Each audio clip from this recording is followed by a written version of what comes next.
कोनिका दास। मैं मौजूद हूँ ग्राम सभा नई कोट में, जहाँ मेरे साथ प्रधान प्रतिनिधि के रूप में मोहर्रम अली मंसूरी जी मौजूद है। मैं इनसे जानना चाहूंगी कि अभी तक इन्होंने 4 साल में अपने ग्राम सभा में क्या क्या विकास कार्यों को अंजाम दिया और आने वाले 1 साल के लिए क्या रूपरेखा तैयार किया ताकि इस ग्राम सभा का कायापलट हो सके। मोहन जी, आपका हमारे चैनल में बहुत बहुत स्वागत है।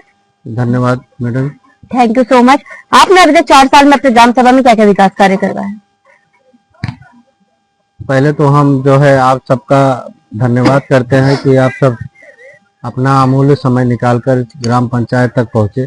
Thank you so much. और ये नगर पंचायत नहीं, ग्राम पंचायत हो तो ग्राम पंचायत माने पिछड़ा माना जाता है। आप लोग अपना मूल समय निकाले और यहाँ तक पहुंचे, इसके लिए अब हम आप पूरी टीम का आभार प्रकट करते हैं।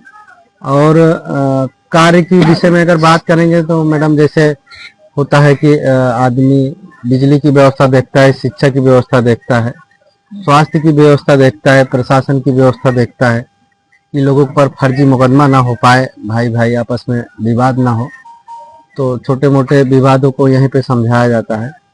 और जैसे हमारे ग्राम पंचायत में पंचायत भवन नहीं थे, समुदाय शौचालय नहीं थे, और जो है आरसी सेंटर अभी निर्माण हो रहा है, एनएम सेंटर निर्माण हो रहा है, और बहुत सी चीज और बनने वाली हैं। और इंटरलॉकिंग जैसे हुआ, पक्की नाली निर्माण कार्य हुआ, संपर्क मार्ग हुआ, और कच्ची नाला खुदाई कार्य मनरेगा के तहत, और मनरेगा के तहत संपर्क मार्ग हुआ, बड़ा संपर्क मार्ग, बड़ा नाला हुआ, तालाब खुदाई सफाई कार्य। हमारे ग्राम पंचायत में छोटे बड़े मिला के 20 तालाब हैं।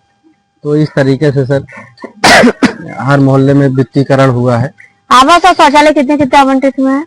अभी तो मैडम, जैसे मान के चलिए कि आवास आवंटित जो हुए थे पूर्व में, ये हमारे ख्याल से 2019 की लिस्ट थी, जो पिछले वर्ष 21 के बाद जो है उनको पूर्ण किया गया, और 25-26 थे वो दे दिया गया है। वापस प्रधानमंत्री आवास की सूची बन रही है, जिसमें हम 170-75 ऑनलाइन करवा चुके हैं। अब देखिए उसमें से कितने पात्र होते हैं, कितने अपात्र। स्वच्छ भारत मिशन में आपकी क्या राय है? स्वच्छ भारत और स्वस्थ भारत, स्वच्छता को लेकर आप अपने ग्राम सभा में क्या क्या काम करवा रहे हैं? बहुत अच्छी व्यवस्था है मैडम। जैसे स्वच्छता को लेके हमारे सफाई कर्मचारी हैं, हमारे छोटे से ग्राम पंचायत में 2 सफाई कर्मचारी हैं, कंटिन्यू लगे रहते हैं।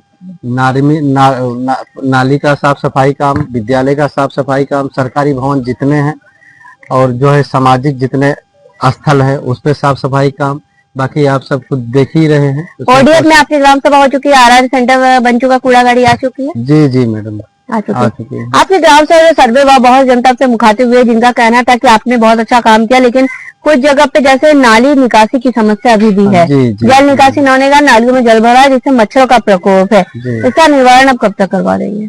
बहुत बहुत धन्यवाद, जो आपको बताया उसका भी धन्यवाद, और आपका धन्यवाद मैडम। थोड़ा सा हम ये बताना चाह रहे हैं कि हमारा ग्राम पंचायत छोटा है, निधि जो है वो हमारी कम है, और मनरेगा के तहत सबसे ज्यादा परेशानी हो रही है कि मैडम मनरेगा के मजदूर नहीं मिल रहे हैं, मजदूरी उनकी कम है और लोग मिल नहीं रहे हैं, और इसकी वजह से कार्य कराने में असमर्थ हो जा रहे हैं। हम लोग मनरेगा से नहीं करा पा रहे हैं काम, और अगर हमारी नीति से काम कराएं तो आप समझ लीजिए, अगर एक इंटरलॉकिंग की अगर एस्टीमेट बनवाते हैं तो 4 लाख का बनता है, और 4 लाख का हमारा निधि साल भर का होता है।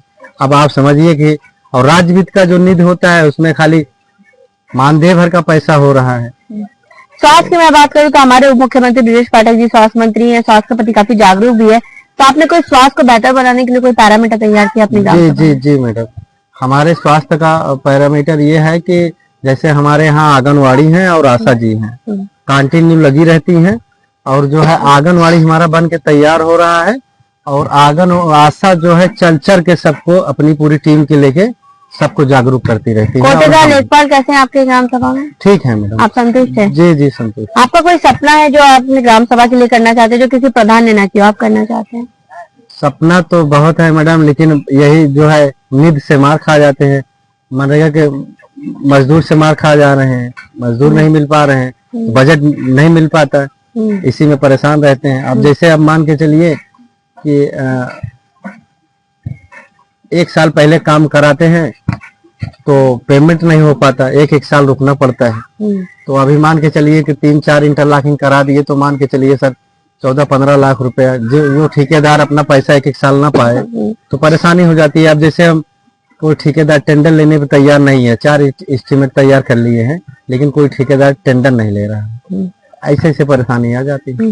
अच्छा, सरकार के 19 बिंदुओं पे कितने काम हो चुके हैं? जैसे विद्यालयों का कायाकल्प, सचिवालय का निर्माण, सरकार के मेन 19 पैरामीटर है, 19 में आपने कितने काम करवा चुके हैं? मान के चलिए मैडम के 15 तो हो गए हैं, 15 तो हो गए, 4 बाकी होंगे। अच्छा, मिड डे मील वगैरह सही चल रहा है? मियाँ बाकी का काम वगैरह सब सही चल रहा है? जी मैडम। मियाँ बाकी में आपने कितने काम अभी तक हो चुके हैं? अरे जैसे पहले तो आप मिड डे मील की बात किए, मिड डे मील के आप समझ लीजिए मैडम कि हम खुद मार्केट जाते हैं और खुद सामान लाते हैं और खुद जो है मतलब 1-2 दिन हफ्ते में इधर उधर हो जाता है, नहीं तो कंटिन्यू विद्यालय में जाते हैं, उनका रसोइयां देखते हैं, भोजन देखते हैं कैसा है और इस तरीके से अपना जो है पूरा सिस्टम चलाते हैं मैडम। जी, और मियाँ बाकी भी सही ढंग से चल रहा है? जी जी। अच्छा, आपके यहाँ पे अगर मैं बात करूँ वृद्धा पेंशन, आयुष्मान कार्ड, तो ये कितने आपने अभी तक बनवा चुके हैं? बहुत अच्छी बात कही आपने। विद्या पेंशन मैडम जितने होंगे हमारे ख्याल से वही लोग 1-2 रुके होंगे हमारे गांव में, बाकी टोटल जितने हैं पात्रता में तो सब पेंशन पा रहे हैं। और आयुष्मान कार्ड की अगर बात करेंगे तो जैसे सरकार अभी 6 यूनिट पे आयुष्मान कार्ड दी थी, अंत्योदय कार्ड पे दी थी, बीपीएल पे दी थी, तो इस तरीके से जितने थे सरकार के मानक में हमने सारा काम ये आयुष्मान कार्ड बनवा दिया। भारत और शमशान घाट न होने से जो गरीब तबके के लोगों ने शादी ब्याह में समस्याएं होती है, तो इसके लिए क्या आपने कभी लिखित आवेदन किया है? लिखित तो आप नहीं आवेदन किया है मैडम, लेकिन सामूहिक विवाह जैसे होता है इसमें कोशिश करते हैं कि लोग अपना जो बहुत ज्यादा असमर्थ हैं तो उसमें अपना करवा देते हैं। मैं बताना चाहूंगी पूरे उत्तर प्रदेश में हम लोग का काम चल रहा है, बहुत से प्रधानों की मालूमात नहीं, जो चीजें ग्राम सभा में नहीं होती उसके लिए आप लिखित आवेदन करते हैं, उसकी प्रतिलिपि आप हमें व्हाट्सअप करते हैं। अगर यहाँ से काम नहीं हो तो लखनऊ से आपकी पूरी मदद की जाएगी। बारात घर होना बहुत नेसेसरी चीज हो गई है, क्योंकि शहरों में जाके और बुकिंग करा के बहुत खर्चे होते हैं जो गरीब लोग नहीं करवा पाते हैं, इसके लिए बारात घर होना, इसके लिए आप जरूर आवेदन करिए। आवेदन क्या, हम तो उसके लिए मैडम पहली बात तो जैसे छोटा सा गांव है तो उसमें जमीन भी काफी चाहिए, तो जमीन अब ढूंढ पाए हैं, अब आवेदन करें। बिल्कुल, बहुत अच्छा लगा ये जान के। हमारे साथ प्रधान जी मौजूद हैं। इनका साफ तौर पे कहना है कि इन्होंने अथक प्रयास किया ताकि इस ग्राम सभा को नंबर 1 ग्राम सभा बनाया जाए। जैसा कि उन्होंने साफ तौर पे कहा, इनका ड्रीम प्रोजेक्ट का सपना है इस ग्राम सभा में बारात घर बनाना, जिसके लिए लिखित आवेदन करने वाले हैं। इन्होंने जमीन ढूंढ लिया है कहाँ पे बारात घर बनेगी और अब आवेदन करेंगे, जिसकी प्रतिलिपि हम सरकार तक जरूर पहुंचाएंगे। जब हम ग्राम सभा में सर्वे किए थे, बहुत सी जनताओं से मुखातिब हुए थे, जिनका कहना था कि कुछ जगह से नाली की समस्या, जिस पर हमने आपसे वादा किया था गांव की कहानी प्रधान की जुबानी आप तक ले आएंगे और प्रधान की समस्याओं से भी आपको रूबरू कराएंगे ताकि आप इनको वक्त दे। इनके पास अभी भी लगभग 1 साल का वक्त है। जैसे जैसे बजट आएगा अपने ग्राम के विकास के लिए प्रधान जी वैसे तत्परता के साथ काम करते रहेंगे और हमें उम्मीद भी है प्रधान जी आप ग्रामवासी की समस्याओं को इसी तरह न के बस सुनेंगे, उसका निवारण भी करते रहेंगे। जी मैडम, बहुत बहुत धन्यवाद।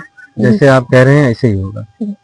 अब देखने वाली बात बस ये होगी कि इस ग्राम सभा को हम एक आदर्श ग्राम सभा के रूप में लखनऊ ले जाते या नहीं। वीडियो संजय प्रताप सिंह के साथ मैं कोनिका दास, आई न्यूज़ उत्तर प्रदेश, लखनऊ।